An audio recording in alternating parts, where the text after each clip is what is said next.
Siachen glacier नाम सुनते ही जहन में सफेद बर्फ की एक अंतहीन चादर उभर आती है। हिमालय की काराकोरम पर्वत श्रृंखला में स्थित ये जगह किसी जन्नत से कम नहीं दिखती, लेकिन असल में ये धरती पर मौजूद सबसे खतरनाक और जानलेवा जगहों में से एक है।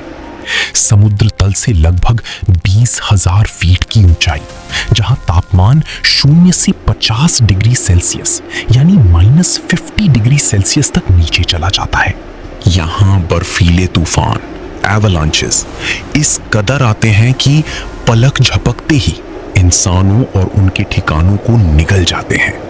हवा इतनी पतली होती है कि सांस लेना भी एक संघर्ष बन जाता है। इस ऊंचाई पर शरीर में ऑक्सीजन की कमी से फेफड़ों में पानी भरने लगता है, जिसे हाइपोक्सिया या पल्मोनरी एडिमा कहा जाता है। सियाचिन का अर्थ बाल्टी भाषा में जंगली गुलाबों की भूमि होता है, लेकिन यहाँ गुलाब नहीं बल्कि मौत हर कदम पर घात लगाए बैठी रहती है। ये एक ऐसा युद्ध क्षेत्र है जहां दुश्मन की गोलियों से ज्यादा जवानों की जान इस खतरनाक मौसम और जानलेवा ठंड ने ली है। लेकिन फिर भी इस बर्फ के रेगिस्तान पर भारत का तिरंगा पूरी शान से लहरा रहा है।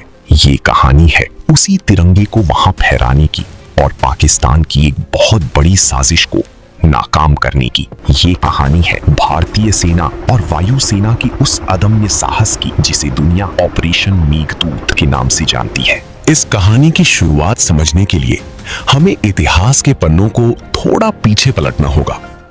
1948 और 1971 के युद्धों के बाद भारत और पाकिस्तान के बीच समझौते हुए। 1949 के कराची समझौते और 1972 के शिमला समझौते में दोनों देशों के बीच नियंत्रण रेखा यानी लाइन ऑफ कंट्रोल LOC तय की गई। लेकिन ये रेखा एक बिंदु पर आकर रुक जाती थी, जिसे नक्शे पर NJ 9842 नाम दिया गया था। उस समय के नीति निर्माताओं और नक्शा बनाने वालों को लगा कि NJ 9842 के आगे तो सिर्फ बर्फ का एक बंजर और दुर्गम ग्लेशियर सियाचिन है, जहां इंसान का जीवित रहना ही नामुमकिन है। तो वहां नियंत्रण रेखा खींचने की क्या जरूरत है? इसलिए समझौते में सिर्फ एक लाइन लिख दी गई, thence north to the glaciers, और इसके आगे उत्तर में ग्लेशियर की ओर। यही वो एक लाइन थी जिसने भविष्य के सबसे बड़े और सबसे ऊंचे युद्ध की नींव रखी। पाकिस्तान ने इस अस्पष्टता का फायदा उठाने की साजिश रची। उसने दुनिया के नक्शों में चालबाजी करनी शुरू कर दी। पाकिस्तान ने यूरोपीय देशों और अमेरिका के नक्शा बनाने वालों को पैसे देकर अपने नक्शों में NJ 9842 से सीधे काराकोरम दर्रे यानी काराकोरम पास तक एक सीधी रेखा खिंचवा दी, जिससे पूरा सियाचिन ग्लेशियर पाकिस्तान के हिस्से में दिखने लगा। इसे कार्टोग्राफिक अग्रेशन या कार्टोग्राफिक अतिक्रमण कहा जाता है। 1970 के दशक के अंत और 1980 के दशक की शुरुआत में पाकिस्तान ने एक नई चाल चली। उसने विदेशी पर्वतारोहियों को सियाचिन ग्लेशियर पर चढ़ाई करने के लिए पाकिस्तानी परमिट देना शुरू कर दिया। पाकिस्तान का मकसद साफ था, अगर विदेशी पर्वतारोही पाकिस्तान से अनुमति लेकर सियाचिन जाएंगे तो अंतर्राष्ट्रीय स्तर पर यह मान लिया जाएगा कि सियाचिन पाकिस्तान का हिस्सा है। इस साजिश की भनक भारत को लग चुकी थी। भारतीय खुफिया एजेंसियों और सेना को समझ आ गया था कि पाकिस्तान सियाचिन पर अपना दावा मजबूत कर रहा है। ऐसे में भारतीय सेना के एक जांबाज अफसर कर्नल नरेंद्र बुल कुमार ने आगे बढ़कर कमान संभाली। कर्नल कुमार एक प्रसिद्ध पर्वतारोही थे। उन्हें बुल इसलिए कहा जाता था क्योंकि वो सांड की तरह जिद्दी और मजबूत थे। 1978 से 1981 के बीच कर्नल बुल कुमार ने सियाचिन ग्लेशियर में कई खुफिया सैन्य अभियान रिकॉनेसेंस मिशंस किए। जब वो अपनी टीम के साथ उन बर्फीली ऊंचाइयों पर पहुंचे तो उन्हें वहां विदेशी पर्वतारोहियों द्वारा छोड़ा गया कचरा, टीन के डिब्बे, सिगरेट के पैकेट और यहां तक कि कुछ जापानी झंडे भी मिले। ये इस बात का पुख्ता सबूत था कि पाकिस्तान विदेशियों को इस क्षेत्र में भेज रहा है। कर्नल कुमार अपनी जान पर खेलकर वहां से तस्वीरें और पाकिस्तानी परमिट के सबूत लेकर आए। उन्होंने भारतीय सेना के उच्च अधिकारियों को बता दिया कि अगर हमने जल्दी कुछ नहीं किया तो सियाचिन हमेशा के लिए हमारे हाथ से निकल जाएगा। सियाचिन का रणनीतिक महत्व बहुत ज्यादा था, क्योंकि ये पाकिस्तान और चीन के बीच एक बफर की तरह काम करता था। अगर सियाचिन पाकिस्तान के पास चला जाता तो पाकिस्तान और चीन की सेनाएं आपस में मिल सकती थीं, जो भारत के लिए एक बहुत बड़ा खतरा होता।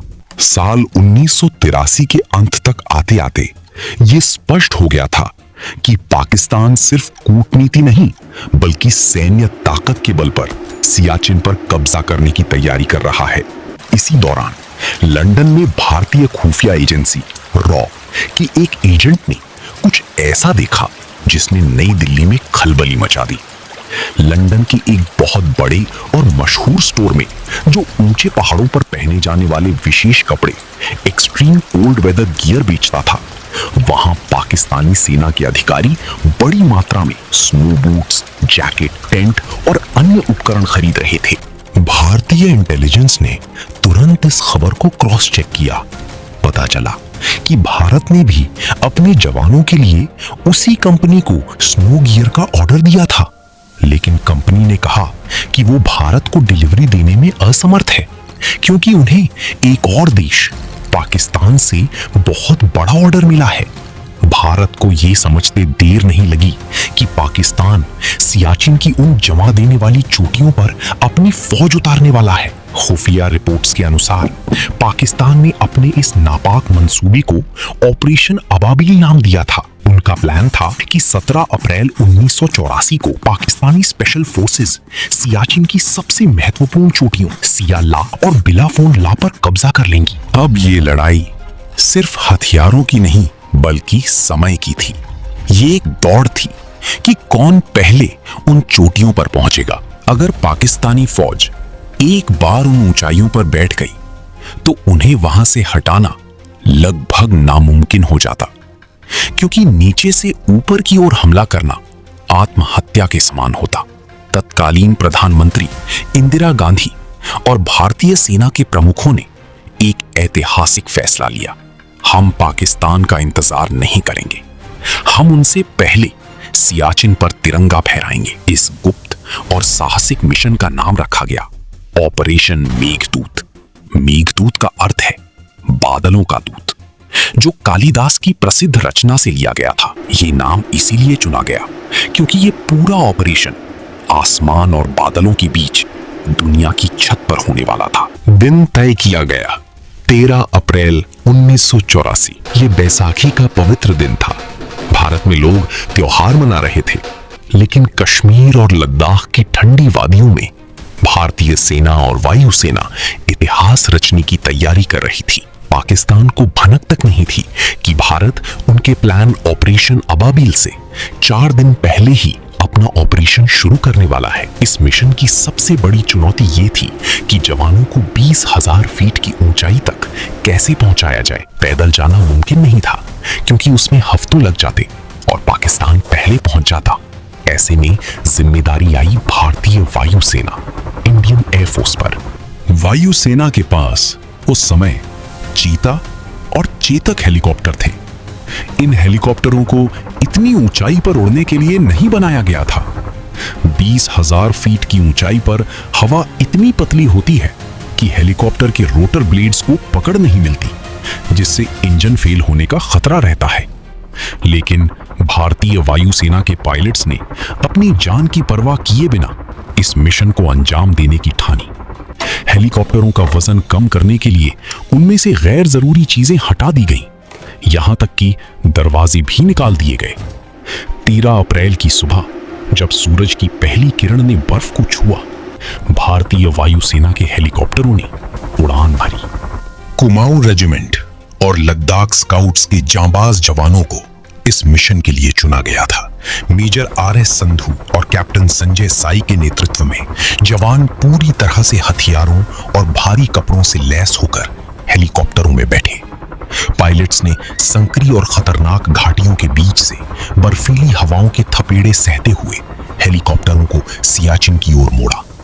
वहां नीचे उतरने के लिए कोई हेलीपैड नहीं था। पायलट्स को हवा में ही हेलीकॉप्टर को मंडराना या हवर करना पड़ता था और जवान बर्फ में कूद जाते थे। हर उड़ान में सिर्फ 2 या 3 जवान ही उतारे जा सकते थे, क्योंकि इससे ज्यादा वजन हेलीकॉप्टर नहीं उठा सकता था। यह प्रक्रिया लगातार कई दिनों तक चलती रही।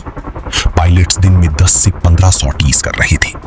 ये एविएशन के इतिहास का एक बहुत बड़ा चमत्कार था। जब भारतीय जवान बिलाफोंडला और सियाला पास पर उतरे तो उनका स्वागत गोलियों ने नहीं बल्कि एक खौफनाक और जमा देने वाले तूफान ने किया। वहां कुछ भी नहीं था, बस मीलों तक फैली सफेद बर्फ और मौत का सन्नाटा। शुरुआती दिनों में भारतीय जवानों के पास वो विशेष एक्सट्रीम कोल्ड वेदर गियर भी नहीं था जो -50 डिग्री में शरीर को बचा सके। वे अपने साधारण फौजी कपड़ों और थोड़े बहुत अतिरिक्त स्वेटर जैकेट के सहारे ही वहां टिके हुए थे। कई जवानों के हाथ पैर सुन्न पड़ गए, फ्रॉस्ट बाइट हो गया, उंगलियां काली पड़ने लगी, लेकिन किसी ने एक कदम भी पीछे नहीं हटाया। जवानों ने बर्फ खोदकर अपने लिए छोटे छोटे बंकर बनाए, स्टोव जलाकर बर्फ पिघलाई ताकि पीने के लिए पानी मिल सके। उन्होंने अपनी मशीन गनें और राइफलें पाकिस्तान की ओर सेट कर दी और उस भयानक ठंड में दुश्मन का इंतजार करने लगे। उनके सीने में जल रही देशभक्ति की आग उस बर्फीले तूफान से कहीं ज्यादा गर्म थी। भारतीय सेना ने सियाचिन की सबसे ऊंची और रणनीतिक रूप से सबसे महत्वपूर्ण चोटियों सोल्टोरो रिज पर अपना पूरा नियंत्रण स्थापित कर लिया। उधर पाकिस्तान अपनी योजना के अनुसार 17 अप्रैल के बाद धीरे धीरे सियाचिन की ओर बढ़ रहा था। पाकिस्तानी सैनिकों को उनके जनरलों ने बताया था कि ऊपर कोई नहीं है, बस जाना है और अपना झंडा गाड़ना है। उनके पास दुनिया के सबसे बेहतरीन स्नो बूट्स और कपड़े थे जो उन्होंने लंदन से खरीदे थे। जब पाकिस्तानी फौज की पहली टुकड़ी बिलाफोंडला पास की चढ़ाई पूरी करके ऊपर पहुंचने वाली थी तो उन्हें लगा कि वे जीत गए हैं। लेकिन जैसे ही उन्होंने अपना सिर ऊपर उठाया, उनकी आंखें फटी की फटी रह गईं। उनके सिर के ठीक ऊपर 20,000 फीट की उस चोटी पर भारतीय सेना के जवान पहले से ही मोर्चे पर तैनात थे। उनकी लाइट मशीन गनें यानी LMG पाकिस्तानी सैनिकों के सीने की तरफ तनी हुई थीं।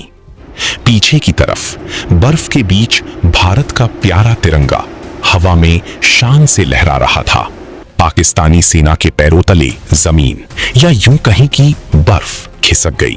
उनका ऑपरेशन अबाबील शुरू होने से पहले ही तबाह हो चुका था। भारत ने बिना एक भी गोली चलाए सिर्फ अपनी कूटनीतिक सूझबूझ, वायुसेना की जाबाजी और थल सेना के अदम्य साहस के दम पर दुनिया के सबसे ऊंची युद्ध क्षेत्र पर कब्जा कर लिया था। पाकिस्तानी सैनिकों ने कुछ फायर किए, लेकिन ऊंचाई पर होने के कारण भारतीय सेना को टैक्टिकल एडवांटेज मिला हुआ था। नीचे से ऊपर हमला करना पाकिस्तानियों के लिए मौत को दावत देने जैसा था। हार मानकर पाकिस्तानी फौज को पीछे हटना पड़ा और उन्हें बहुत नीचे जाकर अपनी बेस बनानी पड़ी। ऑपरेशन मेघदूत के बाद पाकिस्तान ने सियाचिन को वापस छीनने की कई कोशिशें की। उन्होंने तोपखाने, आर्टिलरी का इस्तेमाल किया, लगातार गोलाबारी की, लेकिन भारतीय सेना पहाड़ों की चोटी पर एक चट्टान की तरह डटी रही। इसी क्रम में 1987 में एक और ऐतिहासिक घटना हुई। पाकिस्तान ने धोखे से सियाचिन की एक बहुत ऊंची चोटी करीब 21,153 फीट पर अपना एक पोस्ट बना लिया था, जिसका नाम उन्होंने कायद पोस्ट रखा था। इस पोस्ट से वे भारतीय चौकियों पर आसानी से नजर रख सकते थे और फायरिंग कर सकते थे। इस पोस्ट को छीनने की जिम्मेदारी 8वीं जम्मू और कश्मीर लाइट इन्फेंट्री यानी 8 जैक LI के नायब सूबेदार बाना सिंह को दी गई। बाना सिंह और उनकी 5 जवानों की टीम ने रात के अंधेरे में एक 1500 फीट की सीधी बर्फीली दीवार पर चढ़ाई की, जहां तापमान -45 डिग्री था। ऊपर पहुंचकर बाना सिंह ने पाकिस्तानी बंकर में ग्रेनेड फेंक दिए और जो पाकिस्तानी सैनिक बचे उन्हें अपनी संगीन यानी बेयोनेट से मौत के घाट उतार दिया। बाना सिंह की इस रोंगटे खड़े कर देने वाली बहादुरी के लिए उन्हें भारत की सर्वोच्च सैन्य सम्मान परमवीर चक्र से सम्मानित किया गया और उस कायद पोस्ट का नाम बदलकर हमेशा के लिए बाना पोस्ट कर दिया गया। 13 अप्रैल 1984 को शुरू हुआ ऑपरेशन मेघदूत दुनिया का सबसे लंबा चलने वाला सैन्य अभियान बन चुका है। आज 4 दशक यानी 40 साल से ज्यादा समय बीत चुका है, लेकिन सियाचिन पर भारत का कब्जा पूरी मजबूती से कायम है।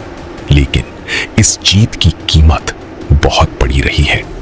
सियाचिन में भारत ने अपने हजारों जांबाज जवानों को खोया है। इनमें से 80% से ज्यादा शहादतें दुश्मन की गोली से नहीं, बल्कि वहां के जानलेवा मौसम, बर्फीले तूफानों यानी एवलांचेस और हाइपोक्सिया जैसी बीमारियों की वजह से हुई हैं। आज भी जब हम अपने घरों में रजाई के अंदर चैन की नींद सो रहे होते हैं, तब 20,000 फीट की ऊंचाई पर -50 डिग्री के तापमान में भारत का कोई ना कोई जवान अपनी आंखों पर स्नो गॉगल्स लगाए, हाथों में राइफल पकड़े, बर्फीली हवाओं का सीना चीरते हुए देश की सरहदों की हिफाजत कर रहा होता है। सियाचिन सिर्फ एक बर्फ का टुकड़ा नहीं है, ये भारतीय सेना के साहस, शौर्य और असीम बलिदान का प्रतीक है। ऑपरेशन मेघदूत हमें यह सिखाता है कि जब बात देश की मिट्टी या बर्फ की हो, तो भारतीय जवान किसी भी असंभव को संभव बना सकते हैं। दोस्तों, ये थी ऑपरेशन मेघदूत की वो गौरवशाली कहानी जिसने दुनिया को दिखा दिया कि भारतीय सेना के इरादे हिमालय की चोटियों से भी ज्यादा ऊंचे और मजबूत हैं। उन सभी वीर जवानों के नाम जिन्होंने सियाचिन की बर्फीली वादियों में अपनी प्राणों की आहुति दी, एक बड़ा सलाम। जब भी आप तिरंगे को लहराता हुआ देखें, तो उन जवानों को जरूर याद करें जो उस तिरंगे की शान बनाए रखने के लिए आज भी सियाचिन के उस सफेद नर्क में खड़े हैं। जय हिंद, जय भारत।